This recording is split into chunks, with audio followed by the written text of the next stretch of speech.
Hi friends, ಎಲ್ಲರಿಗೂ ನಮಸ್ಕಾರ. ಇವತ್ತಿನ ವಿಡಿಯೋದಲ್ಲಿ ತುಂಬ ರುಚಿಯಾಗಿರುವಂತಹ ಸಾಂಬಾರ್ ರೆಸಿಪಿ ನುಗ್ಗೆಕಾಯಿ ಸಾಂಬಾರನ್ನ ಹೇಗೆ ಮಾಡ್ಕೊಳ್ಳೋದು ಅಂತ ತಿಳಿಸ್ಕೊಡ್ತಾ ಇದ್ದೀನಿ. ಈ ಸಾಂಬಾರ್ ಮುದ್ದೆಗೆ, ಇಡ್ಲಿಗೆ ಸೂಪರ್ ಆಗಿರುತ್ತೆ. ಹಾಗಾದರೆ ಬನ್ನಿ ಮಾಡೋ ವಿಧಾನನ ನೋಡೋಣ. ಮೊದಲನೇದಾಗಿ ನಾನು ಇಲ್ಲಿ 5ರಿಂದ 6 ನುಗ್ಗೆಕಾಯಿ ತಗೊಂಡಿದ್ದೀನಿ. ಇದರ ಜೊತೆಗೆ 1 ಕಪ್ ಆಗುವಷ್ಟು ಅವರೆಬೇಳೆ ತಗೊಂಡಿದ್ದೀನಿ. ಈ ಅವರೆಬೇಳೆಯನ್ನು 2ರಿಂದ 3 ಬಾರಿ ನೀಟಾಗಿ ವಾಶ್ ಮಾಡ್ಕೊಳ್ಳೋಣ.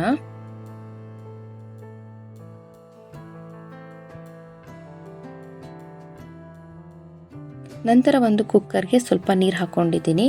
ಈ ತೊಳೆದಿರುವಂತಹ ಬೇಳೆನ ಹಾಕ್ಕೊಳ್ತಾ ಇದ್ದೀನಿ. ಇದಕ್ಕೆ ಸ್ವಲ್ಪ ಎಣ್ಣೆ ಹಾಕಿ ಕ್ಯಾಪ್ ಮುಚ್ಚಿ 3ರಿಂದ 4 ವಿಷಲ್ ತೆಗೆಯೋಣ.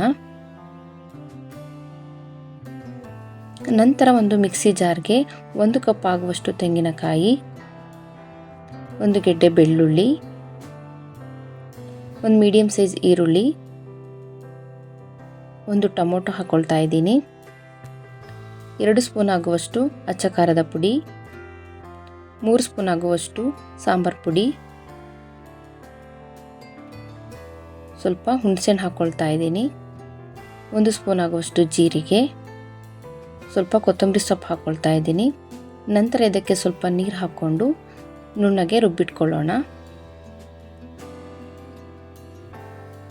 ನೋಡಿ, ಈ ರೀತಿಯಾಗಿ ರುಬ್ಬಿಟ್ಕೊಂಡಿದ್ದೀನಿ.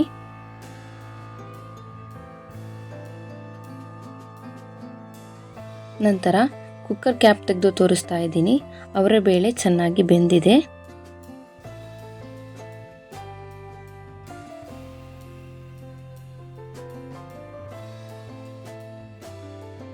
ನಂತರ ಇದಕ್ಕೆ ನುಗ್ಗೆಕಾಯಿನ ಈ ರೀತಿ ಚಿಕ್ಕದಾಗಿ ಹೆಚ್ಚಿಕೊಂಡಿದ್ದೀನಿ. ಇದನ್ನು ಸೇರಿಸ್ತಾ ಇದ್ದೀನಿ.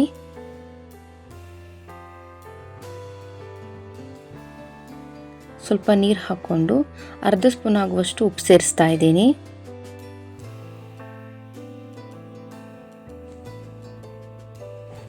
ನಂತರ ಕುಕ್ಕರ್ ಕ್ಯಾಪ್ ಹಾಕಿ 1 ವಿಷಲ್ ತೆಗೆಯೋಣ. ನಂತರ ಒಂದು ಕಡಾಯಿಗೆ ಸ್ವಲ್ಪ ಎಣ್ಣೆ ಸೇರಿಸ್ತಾ ಇದ್ದೀನಿ. ಎಣ್ಣೆ ಬಿಸಿಯಾದ ನಂತರ 1 ಸ್ಪೂನ್ ಸಾಸಿವೆ, ಅರ್ಧ ಸ್ಪೂನ್ ಆಗುವಷ್ಟು ಜೀರಿಗೆ ಹಾಕ್ಕೊಳ್ತಾ ಇದ್ದೀನಿ. ನಂತರ ಒಗ್ಗರಣೆಗೆ 1 ಮೀಡಿಯಂ ಸೈಜ್ ಈರುಳ್ಳಿ, 1 ಟೊಮೊಟೊ, ಸ್ವಲ್ಪ ಕರಿಬೇವು ಸೇರಿಸ್ತಾ ಇದ್ದೀನಿ. ಇದನ್ನು ಚೆನ್ನಾಗಿ ಮಿಕ್ಸ್ ಮಾಡ್ಕೊಳ್ಳೋಣ.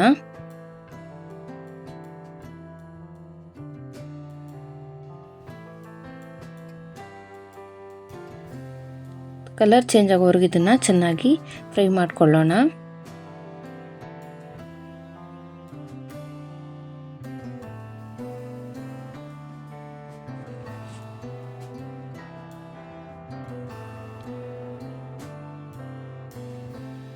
ನೋಡಿ, ಇವಾಗ ಫ್ರೈ ಆಗಿದೆ. ಇದಕ್ಕೆ ಬೇಯಿಸಿಟ್ಕೊಂಡಿರುವ ನುಗ್ಗೆಕಾಯಿ ಸೇರಿಸ್ತಾ ಇದ್ದೀನಿ.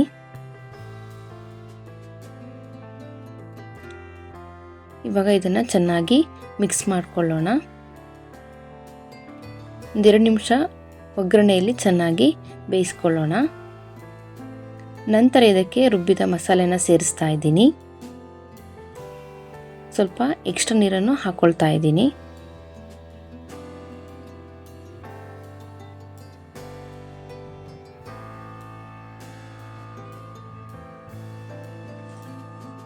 ರುಚಿಗೆ ತಕ್ಕಷ್ಟು ಉಪ್ಪನ್ನು ಸೇರಿಸ್ತಾ ಇದ್ದೀನಿ. ಇವಾಗ ಇದನ್ನು ಚೆನ್ನಾಗಿ ಮಿಕ್ಸ್ ಮಾಡ್ಕೊಳ್ಳೋಣ.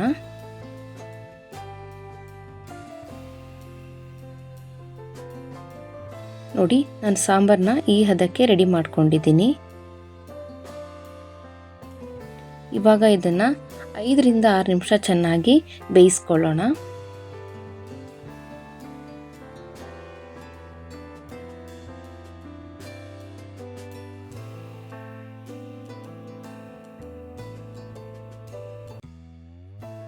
ನೋಡಿ, ಇವಾಗ ಸಾಂಬಾರ್ ಬೆಂದಿದೆ.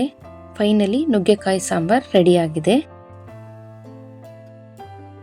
ಈ ಸಾಂಬಾರ್ ಮುದ್ದೆ, ಚಪಾತಿಗೆ, ಇಡ್ಲಿಗೆ ಎಲ್ಲದಕ್ಕೂ ಸೂಪರ್ ಆಗಿರುತ್ತೆ. ನಾನಿಲ್ಲಿ ಮುದ್ದೆ ಜೊತೆ ಸರ್ವ್ ಮಾಡಿ ತೋರಿಸ್ತಾ ಇದ್ದೀನಿ.